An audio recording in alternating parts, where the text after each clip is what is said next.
ময়মনসিংহ জেলা আইনজীবী সমিতি কার্যকরী পরিষদ 2024 সালের নির্বাচনে সহ সম্পাদক পদে নির্বাচিত হয়েছেন ফুলবাড়িয়ার কৃতি সন্তান ও জেলা আওয়ামী লীগের আইন বিষয়ক সম্পাদক অ্যাডভোকেট মফিজউদ্দিন মণ্ডল।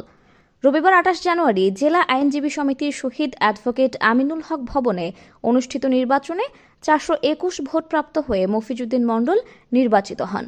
তিনি সম্মিলিত আইনজীবী সমন্বয় পরিষদ মনোনীত অ্যাডভোকেট আলহাজ মোহাম্মদ ফজলুল হক ও অ্যাডভোকেট আলহাজ মোহাম্মদ আবুল কালাম পরিষদের সহ সম্পাদক পদের প্রার্থী ছিলেন।